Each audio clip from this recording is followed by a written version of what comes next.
All right, good day again, everybody. Good evening.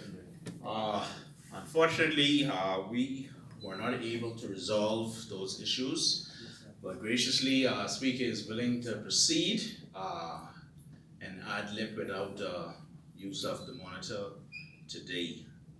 He says it's a very exciting topic and discussion point, so hopefully, the sound of his voice and I guess the presence of his assistant will help you all to enjoy presentation. So at this time, I'd like to call Assistant Engineer Raquel Green to come and do the introduction of our guest speaker.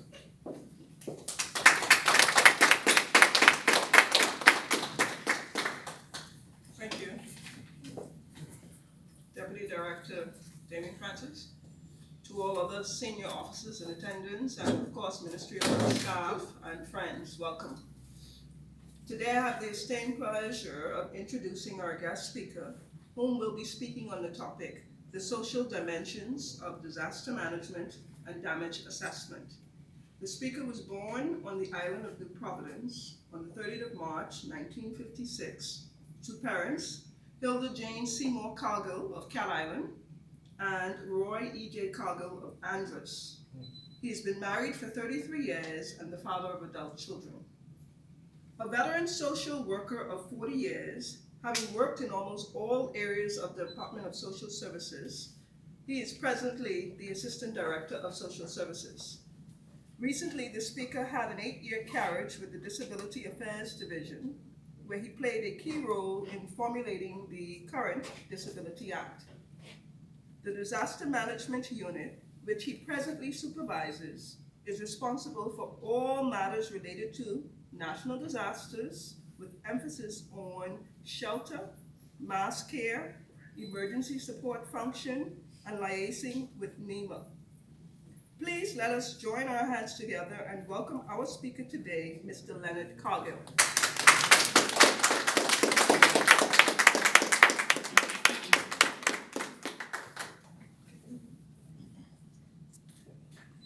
Yes.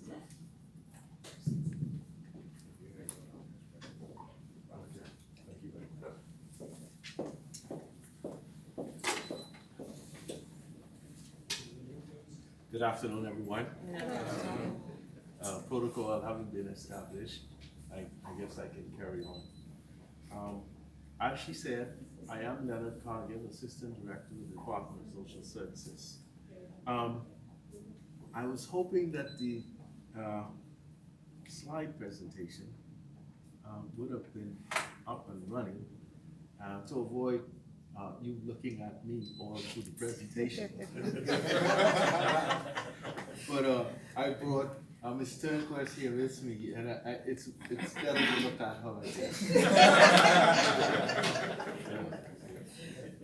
This topic, the social dimensions of disaster management and damage assessment, with emphasis on disaster management, was given to me by Mr. Bradley King.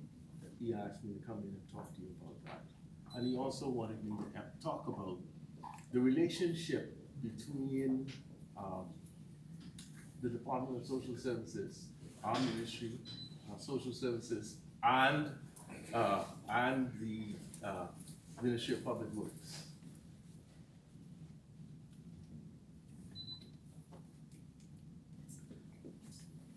So, with that in mind, I'm going to talk to you. I am representing the Department of Social Service. As such, I'm an assistant director, but I bring with me my 40 years of experience. And after 40 years, I guess I have the excuse to say some things that may be way outside the box.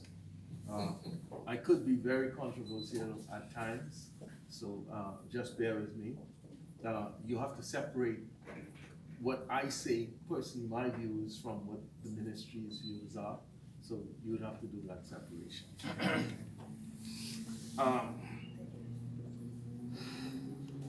The Disaster Management Unit team is expected to comprise a collective team that is responsible for all aspects of planning, responding to natural disasters, inclusive of pre- and post-disaster the hierarchy of this team is indicated in the table below. Of course, you can't see the table, but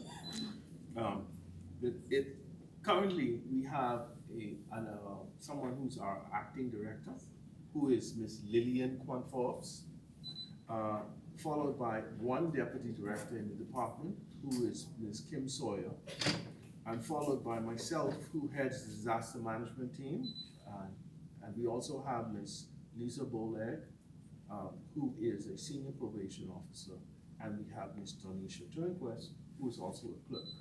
Well, you might say, well, that appears to be a very small staff.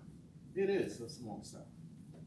But what we do is we are able to garnish all of the support of the Department of Social Services, all of the resources, so we have everything at our disposal whenever we need it.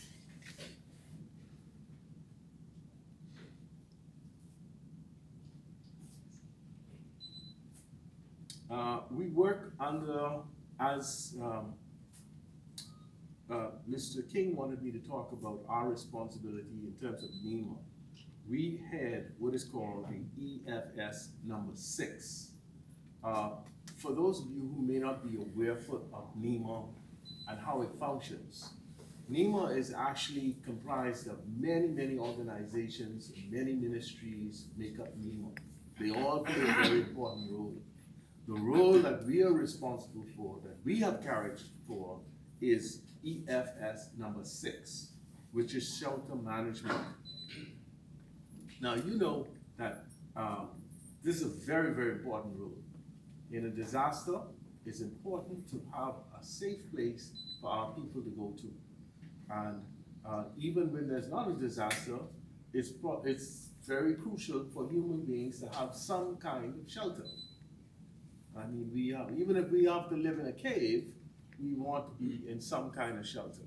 But we look at mass sheltering, putting many people together and keeping them safe, especially in times of disaster. And we work from the Disaster Preparedness Act 206. And this Part 4, Section 9 and 10, which mandates that the Department of Social Services is responsible for this emergency support function, EFS number 6. We are also responsible for all of the residential care facilities for children and the elderly. And as you're aware, you play a role with us. Ms. King wanted me to emphasize the partnership.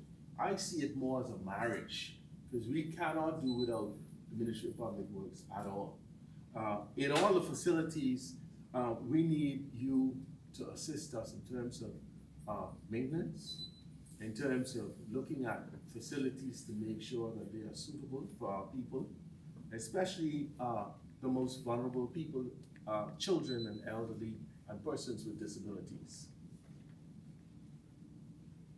The current shelter locations, very important. We have the shelter locations separated into several areas. We have the Central District, the Eastern District, the Southwestern District, the Western District, and as far as capacity is concerned, in the Central District, we have a capacity of some 750 people. We have the capacity, and the Eastern District, we have 735. We can shelter 735 people. The Southern District, we can accommodate 1,300 people.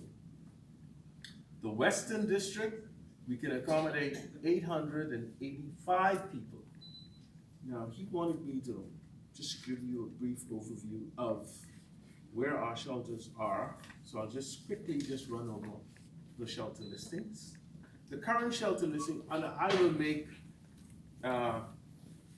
this available to some of you. I don't have enough copies for everyone, but at the end of the presentation, some of you should be able to get this listing, but I'll just go through it right now. Calvary Baptist Church. This is in the Central District. We have a capacity of 300. Centerville Seventh-day Adventist Church, we have a capacity of 75. Church of God of Prophecy, we have a capacity of 120. Ebenezer Mission Baptist Evangelistic Church, we have a capacity of 50. Grantstown Seventh-day Adventist Church, a capacity of 50. Reverend Owe Pratt, 100. Salvation Army, 25. Then in the Eastern District, we have Canon Neil E. Roach.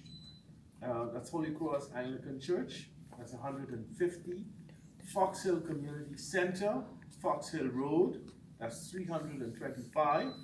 New Dimension Ministries, Joe Farrington Road, 50. The Anglican Church of Epiphany, Prince Charles Drive, 60. The Salvation Army, 50. As I go on, you will notice that these are not purpose-based shelters. By that I mean, these are not shelters that the government built for the purpose of shelters.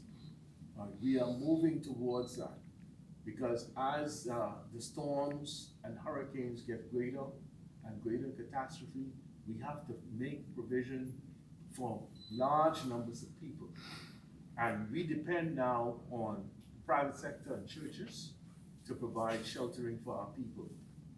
The exception, of course, is the Kendall G. L. Isaacs Gymnasium, which is government-owned.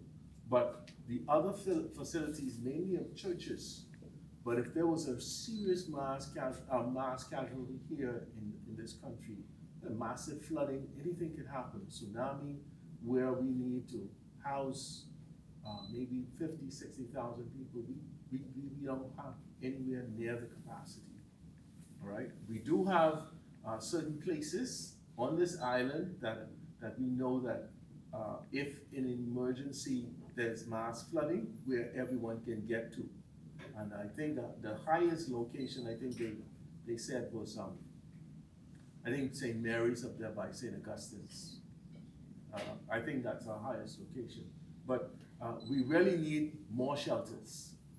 And it's crucial because it's a very, very serious concern. In the Southwestern District, we have Agape Full Church, 100. Bureau Seventh-day Adventists, we have 75. Lovewood Finding Ministries, 150. New Bethlehem Church, 100. Remnant Tabernacle of Praise, we have 200. Southwest Cathedral Church of God, 300. Bahamas Cooperative Public Officers Union, 300 in the Western District. And Hillview Seventh-day Adventist Church, there's 250. Mount Moriah Baptist Church, Farrington Road, there's 100.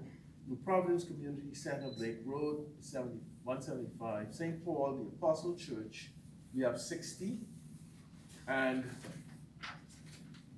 Epworth Hall, this is a special location because it is deemed a shelter that can accommodate persons with disabilities. I see in this room a member or former member of the Disability Commission, and he would know, as someone who is in the public, in your ministry, he would be aware of the fact that although it is deemed a facility to accommodate persons with disabilities, it still wouldn't meet the standard of, a full accommodation to persons with disabilities. And then there's also the Church of God Convention Center we have this for use of people in Sandilands. So just in case that they have to move, that is an alternative place for them. So they'll be there. And we depend on, of course, the Defense Force for transportation, but also the Ministry of Works. And so this is again a part of the marriage between Department of Social Services and the Ministry of Works. We can't get by without you. Of course, our two centers that the social services is responsible for, the William A. Pratt Center for Girls and the Simpson Penn Center for Boys.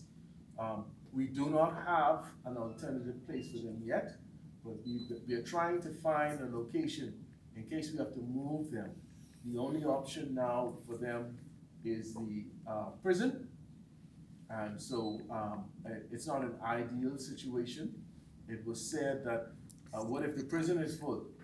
And someone said the prison is never full. Well, I don't entirely agree with that, because I know that sometimes the prison can be overcrowded. So I don't think the prison is the ideal place to place those people. And then, of course, we have the Kendall G. L. Isaacs Gym, which played a major role when we had the evacuation. Of course, you remember that in 2017, we carried out mass evacuation of the southern islands, which is unheard of in this region. And that was, for the most part, a success. And I can tell you I was really a part of that. And I was proud, made me proud to be a Bahamian to see us carry that out. And it showed a level of care. I'm not a political person now. I'm not tooting the government's horn. But it showed a level of care to evacuate all those people. I mean, the idea was great. We had some hiccups because when the people got here, I mean, the facility was so outstanding. At New Providence, the facility at New Providence Community Church, they didn't want to leave. I mean, it was really great accommodation, and I like working there too, because normally I wouldn't get a chance. I don't eat at Bahama. I mean, I probably could afford it if I stretch myself a bit, but I don't normally go to Bahama to eat. And Bahama offered the residents there in that facility an opportunity to come there and eat several times. And the hotels provided excellent food. We had we had a room full of donations and clothing. I mean, the Bahamian people really came forward. They're really generous people. And so that is what happened there. But, okay. Oh, I need to mention that in the Eastern District, we have capacity of 900. And the Western District, we have a capacity of 700. That brings our total capacity this year, which is up from last year, because last year we were only at about a little more than 3,000 capacity. But this year, we are over 5,000. So we are working hard to increase capacity. And I know that there are talks now for the government looking at building purpose-based shelters so that, for example, if we have a catastrophe again in the Southern Islands, we wouldn't have to bring the people all the way up to New Providence from Makewana and Auckland and that. We'll have a facility in 3 parts of the island, and in the very north, in the central, and in the south. So those facilities will be large enough to accommodate mass flow of people. So hopefully in the future, because these things I'm talking about, they cost a lot of money.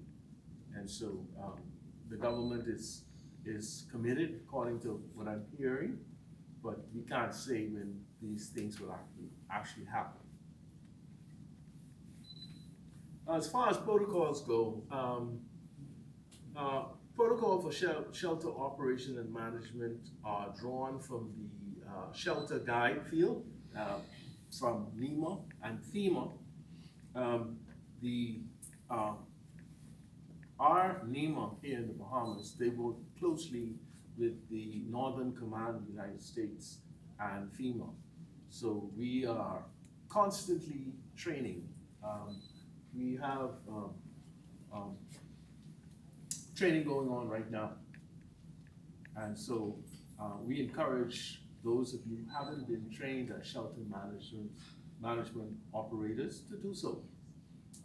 It's a 3-day training period so that you can know how to manage a shelter if you need to be in a shelter, if you need to manage the shelter.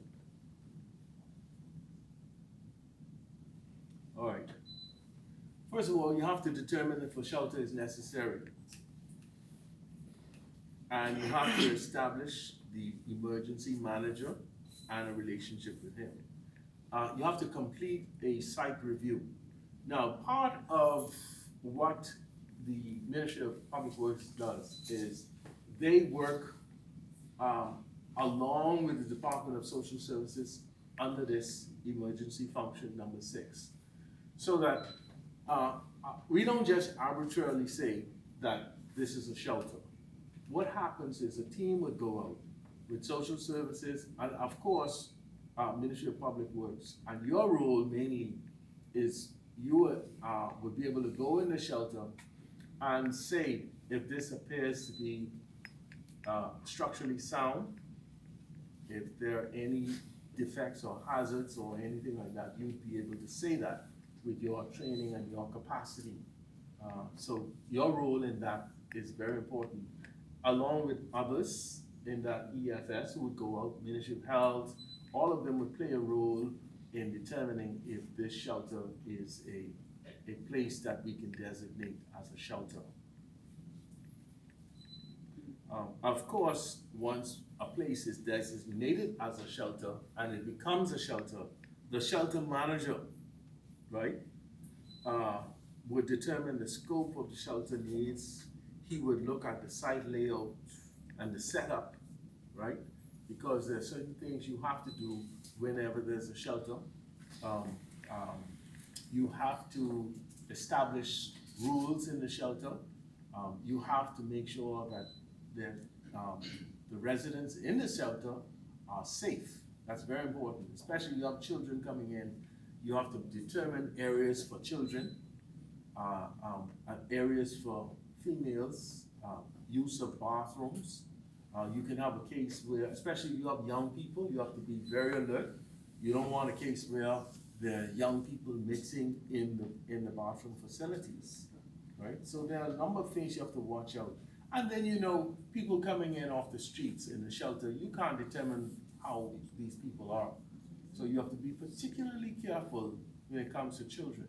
You have to watch those children because a lot of people have bad minds. So safety and security is very important. And so in the shelters, normally, we would have the Defense Force officers there.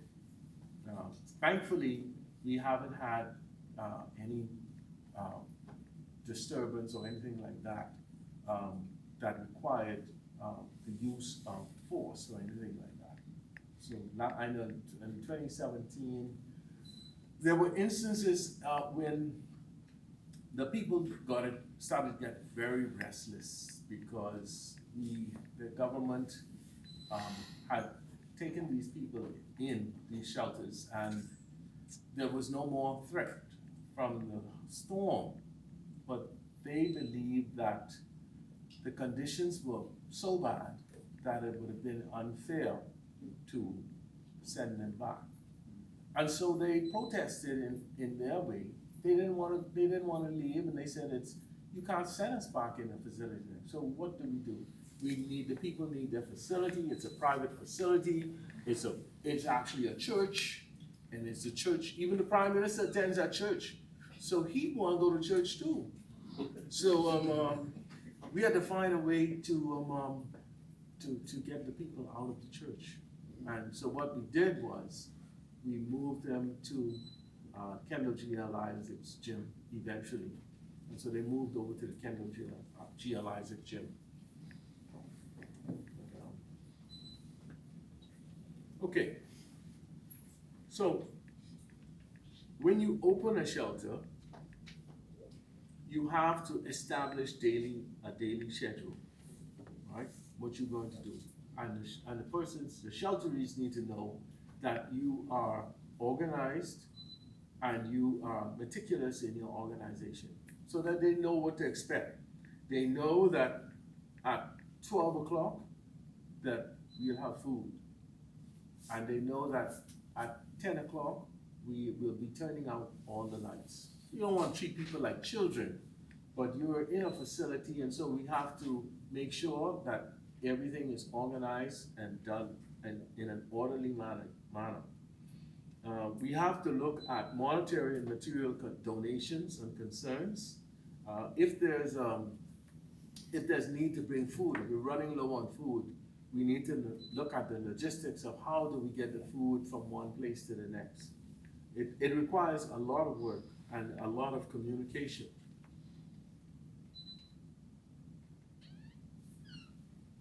Okay. Ongoing shelter use requires continual reporting. You have to be in communication with the NEOC. Anybody know what the NEOC is? No? No one knows what the NEOC is? Okay. The NEOC is the National Emergency Operating Center, which is NEMA. Okay, everything is filtered through NEMA. Each of you supposed to have an EOC, an Emergency Operating Center, which I'm sure that you have, which will probably be comprised of your senior management team, because they need to be there, and the person at the EOC liaises with NEMA, communicates with your EOC, right? So that reporting is very important. That is extremely important. Okay, and you have to be able to adjust to changes and requirements. So those things are very important.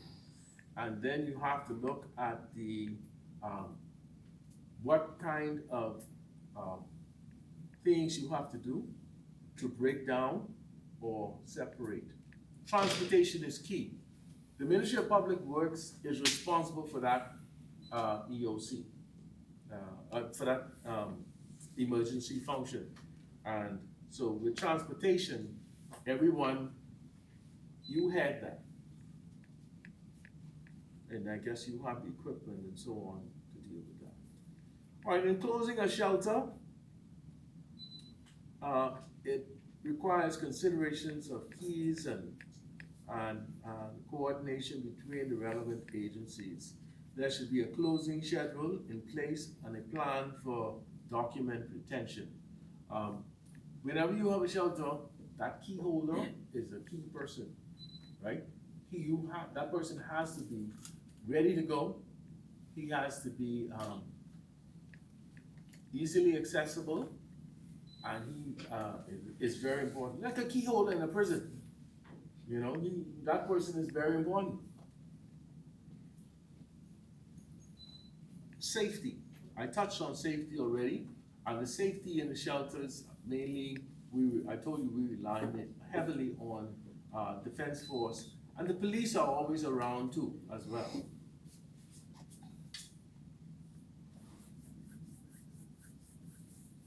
And this is one of the key roles of your shelter manager. He assesses the plan for shelter security, considers 24 hours a day, 7 days a week coverage if necessary. And you have to consider the following factors when assessing planning for security: the demographics and number of persons in the shelter, older adults, individuals with disabilities, and children. As I said, we have few facilities for persons with disabilities, but we hope that will change. I think Epworth Hall is designated as a location for persons with disabilities. There is also BAPD, which was run by Sedervit, but they no longer offer that as a shelter.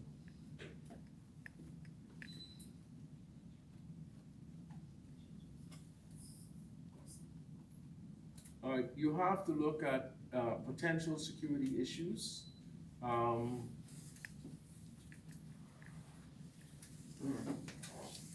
Be mindful of weapons. You got also,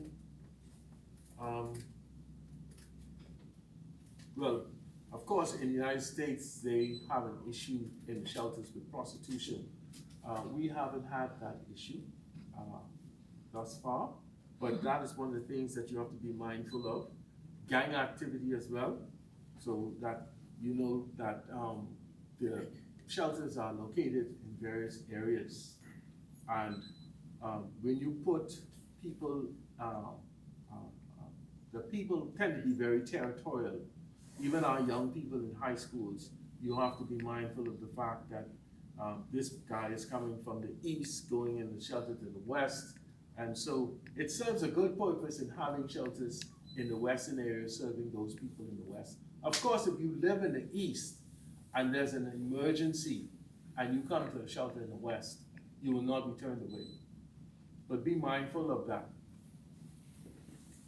And so we have to take security precautions.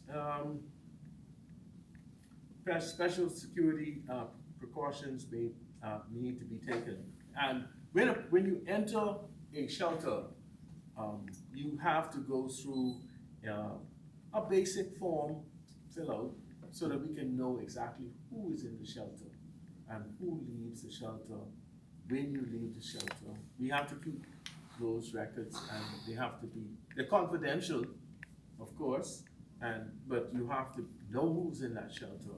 And sometimes you may be placed in a shelter, and you are the shelter manager, where you may have to utilize persons with different skills.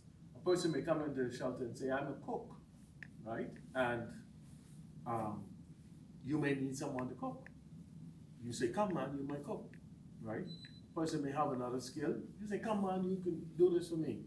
And so that's the role of the shelter manager, to utilize the resources within the shelter. Okay. Of course, there is fire and other safety issues, but prior to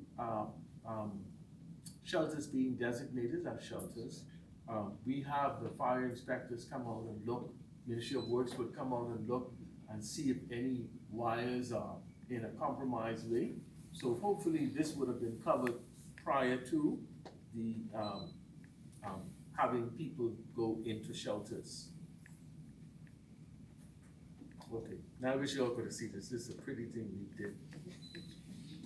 It has NEMA in the middle, and then it has all the other agencies around, including the Red Cross and the Defense Force, Department of Social Services, and it has, of course, Ministry of Works, and they all play a role together in this EFS, in this shared committee.